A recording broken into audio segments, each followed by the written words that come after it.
Welcome. Thank you so much for tuning in. My name is Hannah Fernandez and you're watching SCORE TV. SCORE is a nonprofit organization that provides free business mentoring, workshops, and other services to startups and established businesses across the United States. So whether you are a new entrepreneur or have been in business for a long time, our SCORE mentors can offer you free business advice, mentoring, and other resources. To connect with us, you could go to our website at chicago.score.org. You could also email us at info@scorechicago.org or call us at 312-353-7724. Today we're going to talk about topics that we are truly passionate and very intentional about, and that is diversity and inclusion in leadership. With me today are Keith Coleman. Hi, Yana. How's it going? Good. Our chairman at SCORE Chicago, and Alfonso Barrera, who is a SCORE resource mentor and the founder of Hispanic Pro, which is the largest network of Hispanic professionals in Illinois and the fastest growing in the state of Wisconsin. So Keith and Alfonso, thank you so much for being here today. Thank you, Hannah, for having me. Thank you for having us. Absolutely. So you both are experts in diversity and inclusion and also in leadership, so you're a perfect fit for this show. So I truly appreciate you.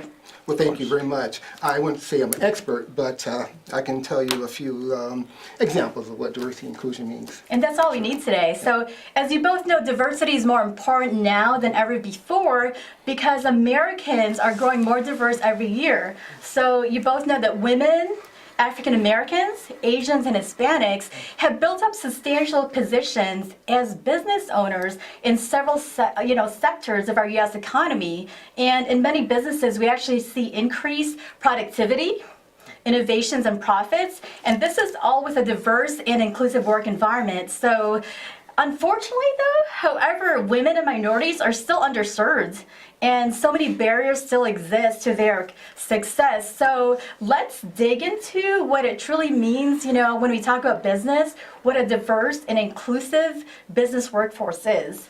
So in business, what does diversity and inclusion actually mean? Can we first define these terms? Sure, I can start off. I think diversity can best be defined as just the differences between the workforce within the people that work at a company. So it could be differences when it comes to race, gender, sexual orientation, plus also veterans, employees with disabilities. So that's definitely diversity. So in a nutshell. And also, so it could be skin color, it could be cultural background. And what about inclusion? How do we go ahead and incorporate that? Because just because you have a diverse workforce doesn't mean that you're inclusive, correct? Absolutely. And inclusion can be defined as the empowerment that companies give those employees in regards to leadership training, making them feel like that their employees are celebrated for their differences. So the inclusion is the complementing aspect of diversity. So definitely inclusion means celebrating your employees and the differences that makes everyone unique and different. But hopefully in celebrating that that everyone has a common goal of obviously delivering revenue to the bottom line. Yes, and you want to make sure that you make people feel valued and also that they're heard, because this is part of inclusion, that you want to make sure that they're part of the discussion. So Keith, what is your story and what inspires you to be a diversity and inclusion advocate and champion? Because I know you've recruited a lot of people to SCORE. That includes me and a host of other very diverse entrepreneurs and also professionals. Sure. Well, Hannah, my personal experience with diversity goes back from when I was in business, actually, in 1993. So my partner and I, we ran a multicultural software company. And so our goal was to create multicultural clip art for computers. So that was the spark, really, that got me really involved with diversity, because we were creating graphics for corporations who were really addressing some of the diversity and inclusion issues in their workplace. So for us, that was really an opportunity to help level the playing field, bringing more diversity in corporate America for That's our the key. clients. Sure. So that became a passion, actually, back in the 93s for us. And for me personally, I see it many times where the clients and even my friends express their need for having a diverse environment to work in, just to bring new, fresh ideas in the environment they work in. So it's really an ongoing process to bring diversity, and it looks different things in different job environments, of course. Sure. You're right, it's always Yeah, a work in sure. progress. Sure, And absolutely. Alfonso, what about you? What's your inspiration? For me, I would say really it was kind of accidental in a way. I wanted to start a company that was a multicultural marketing company. And right around at the same time, the real estate bubble happened, and the whole, that whole debacle of that happened to our economy. So with that, we were already producing the networking events, but then we started getting requests from corporations that even though in the news, companies were laying off people and companies were downsizing, but they still had a need for talent, and specifically they were looking for diverse talent. And for me, right around that same time was when more of the Pew Research started getting more attention. Different white papers in regards to diversity and inclusion, and how being a diverse company adds value to the corporation, but also delivers more profitability to the bottom line. So in which case, in the company that I originally wanted to start took a shift to becoming to being in the HR space, and definitely helping companies passively recruit Latino talent.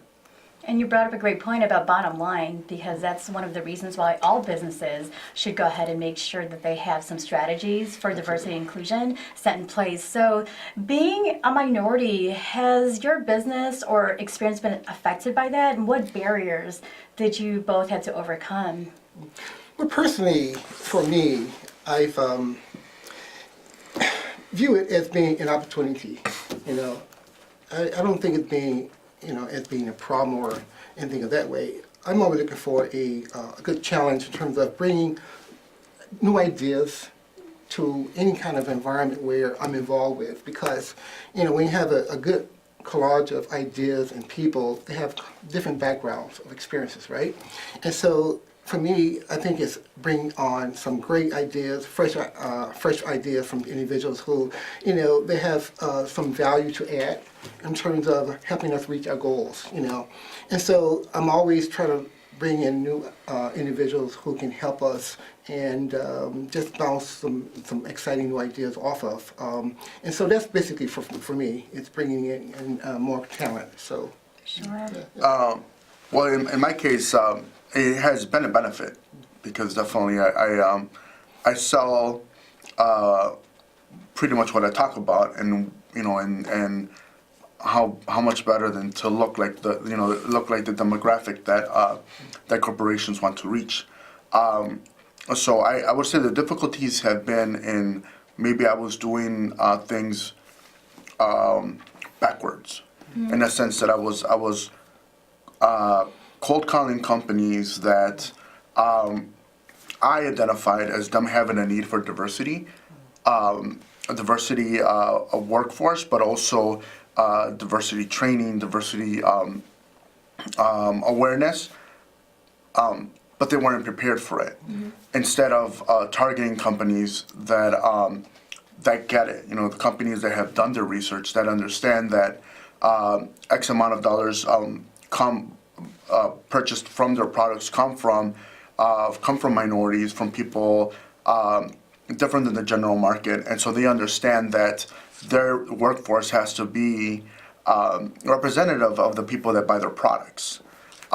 When I understood that definitely took my company to a whole different level, because then I just wasn't spinning the wheels. Exactly. I knew exactly who to target and how to go about it. So it was definitely, it took a shift in regards to my way of thinking.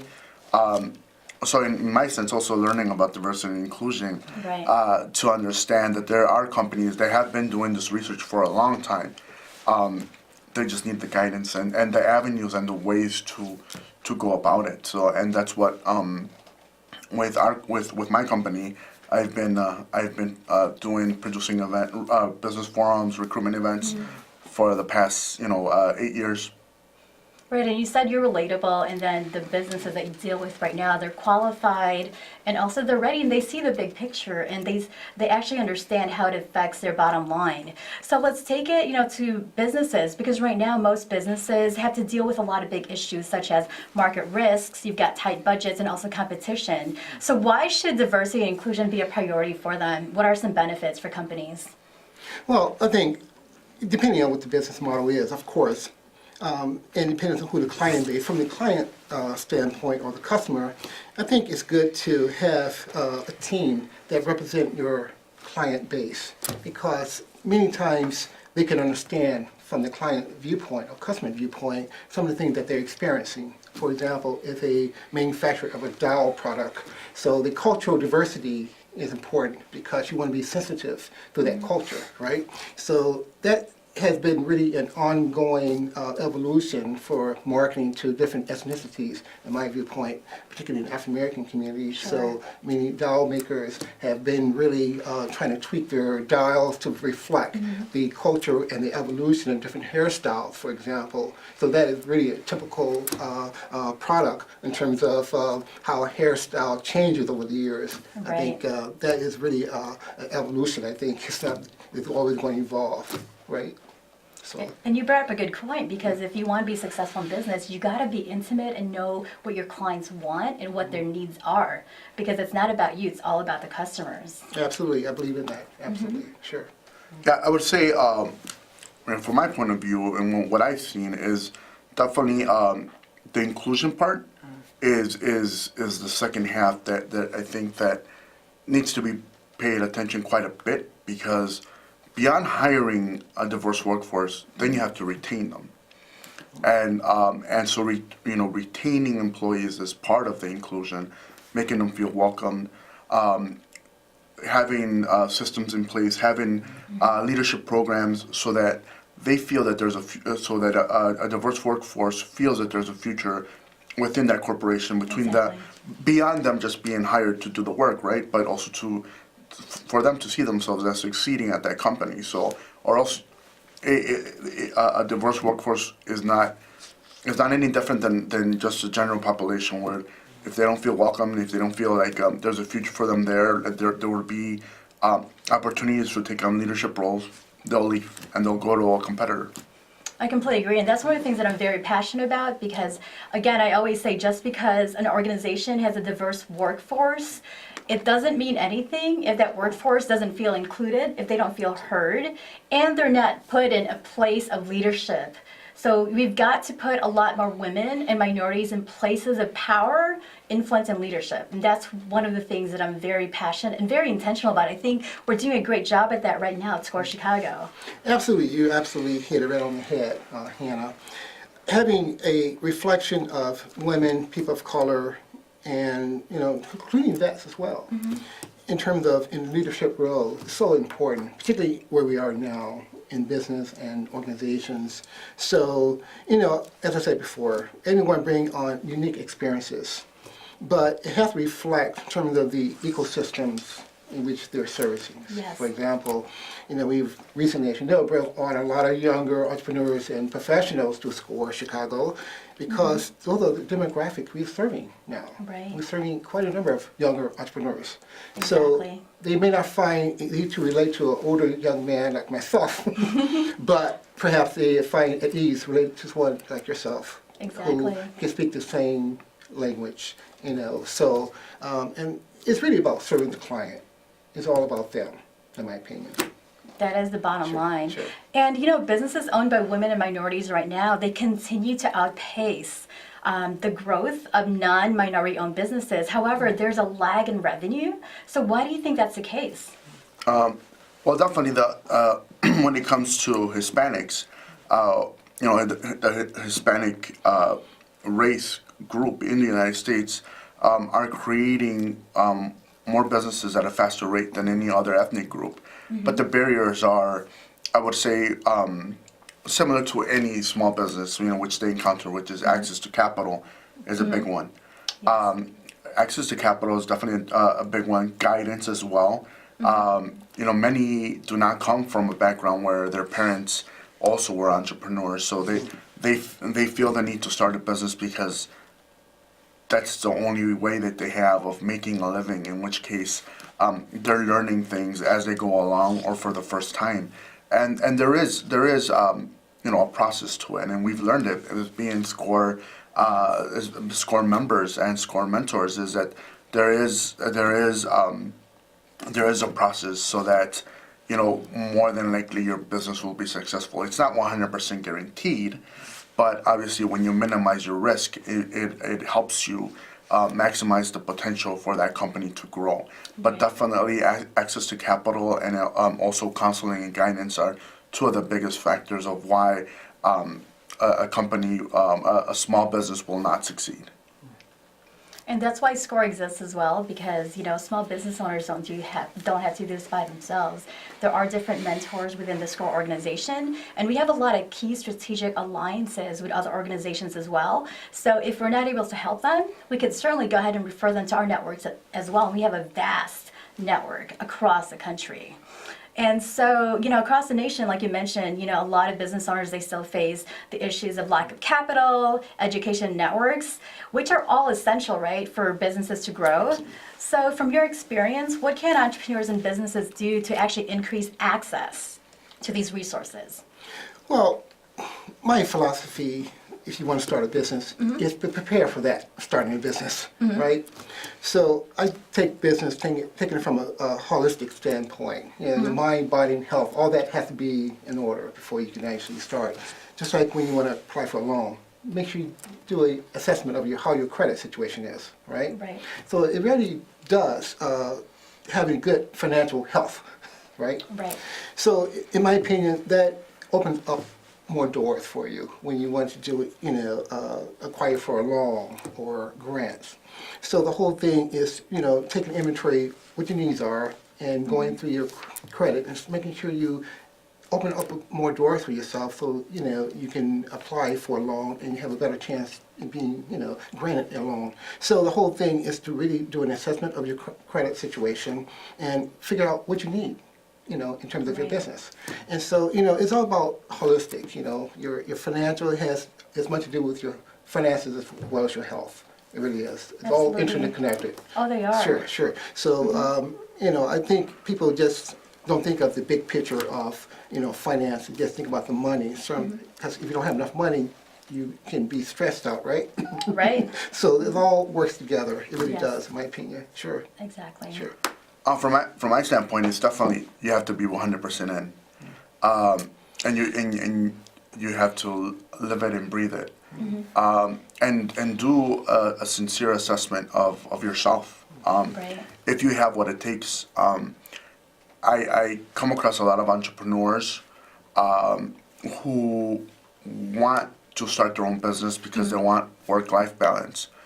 Maybe entrepreneurship isn't for them. Really, what they need is time management, because entrepreneurship will not give you work-life balance. You're gonna do so a much lot. harder now. You're gonna work a lot more. You're definitely Than I've gonna work a ever lot more. worked. It's not a utopian thing, and I think a lot of folks are confused about that, and they feel that, and obviously social media helps tremendously, but it's also a distorted view of what entrepreneurship is, because you'll see folks that are traveling, folks that are posting pictures, near beaches, and this is what entrepreneurship has provided for me.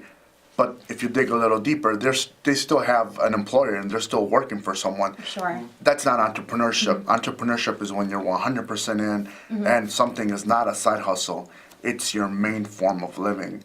In which case, I believe that's true entrepreneurship, and you really have to be completely in, and not only you, but the people around you, your whole family has to understand this is what's going to happen, because our life is going to change drastically, Right. and your life does change drastically when you become an entrepreneur, and you start, going into business for yourself. It's a completely different ball game, and probably, it's easier when you're single and don't have dependents. It's a lot more difficult when you have people that depend on you, and then you have so many other factors you have to take into consideration, and then Pressure's on. and then you exactly, and then but in some cases that's good, because then that there's a target that you have to hit in regards to revenues, right? To keep the lights on at the office, but also at home. So. Right, Definitely. exactly. Right. And once you know that entrepreneurship is for you, this is where you want to make sure that you have some plans set in place and that you have some grit and perseverance also that's going to go ahead and help you in your journey. And also, I'm a big believer in mentorship. That's why, I'm all about SCORE, because there's no reason why anybody should go ahead and start a business by themselves, especially when there's such a lot of, so many resources in the city of Chicago and across the country. There's no reason for that. And also, it's all about putting yourself out there too, because at the end of the day, business, it's all about relationships. So it's really all about building relationships, putting yourself out there, and because you never know what one person that you'll meet somewhere can go ahead and change your life and your business. So let's take this back to inclusion and leadership again. I know that leadership buy-in matters for making change. So how important is it for a CEO, a chair, and other leaders to actually set the tone for diversity and inclusion? Well, that is a good question. It really is. So it has to really come from the leadership, whether they're CEO or chair, Absolutely. or, percentage, basically the majority percentage in an organization, whether it's LLC. So it has to come from the top. And they have to convey this message that they are advocates of having diversity and inclusion in the organization, and have to be forceful and encouraging other team members to buy into it. So, for example, Mr. Bill Innes, who was our previous chair, Yes. he was really the spark that started the diversity committee at SCORE Chicago. So that just goes to show you it has to come from the top. And so when he wanted to start a diversity committee at SCORE Chicago, it was so an exciting opportunity 2 years ago. And so that would get me really excited about this journey, bringing in more team members in SCORE Chicago, including yourself and Dr. Carol Colum, Yes. Alfonso. Yes, you've been Absolutely. very resourceful. So, and I'm going to say that, we've had so much interest now that we have brought on more diverse members at SCORE. People are really buying into, the SCORE mission and vision. So because of diversity, I think inclusion, people are really excited to join us now. I'm happy to see that. Sure. Yeah, there definitely has to be buy-in from the C-suite, because when there's buy-in from the C-suite, then you have an advocate for that specific group in the leadership role, which means that you have someone that's advocating for dollars. Yes. It all comes down to the funding. It all comes down to everything takes money to build and to activate and to produce. So if you don't have the funding to do it, then more than likely any type of initiative that you take on, that a corporation takes on, will not last or exist for a very long time, because it has to be a continuing, ongoing proposition within the company that we're going to celebrate diversity, we're going to celebrate our differences, but you know what? We're also going to see how those differences can benefit the bottom line, and how can we utilize them to help us succeed and be a better company. So and if there's not an investment of money, then I think you would have less engagement by your employees to want to engage with the company and the extracurricular. I'm talking like if they were in school, but it is extracurricular. Sure, it is It is extracurricular activities and the investment of time from that employee, because this is something that time that they could be spending with their children, time that they could be spending with their wife, or time that they could be spending doing things that they're passionate about. But I feel that if a company does invest the appropriate funds and employees see that, then they will definitely be a more dedicated employee. But also they see that, hey, the company truly does cares about me as a person of color, or my gender identity, then I'm gonna give more. I'm gonna give more of my time.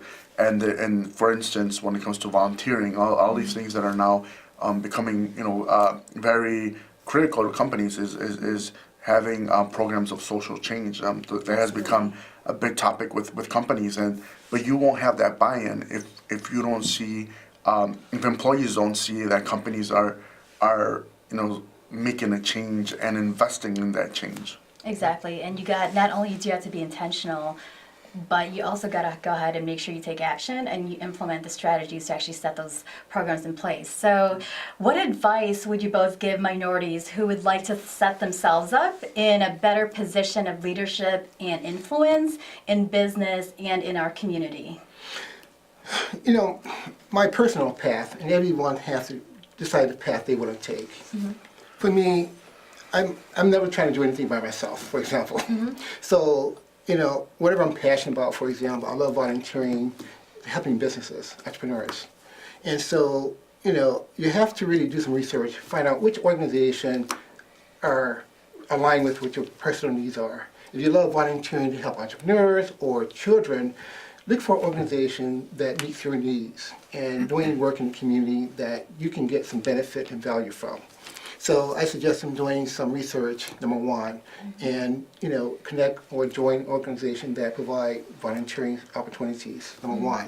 But it could be at their school, if they're attending a college, university, for example, if they're a student, or reach out to friends, in their network, for example, ask questions, attend conferences. Absolutely. So networking is very powerful, and in terms of social capital, that's how you build social capital, by networking intentionally. Yes. And try to give back, absolutely. I would say make yourself a leader. Make yourself a thought leader, but also make yourself an expert. Make yourself an expert in what you do within that corporation, because that way you're a representative of color or of gender of the company, but also you're an expert in that field. And I think, and don't be timid.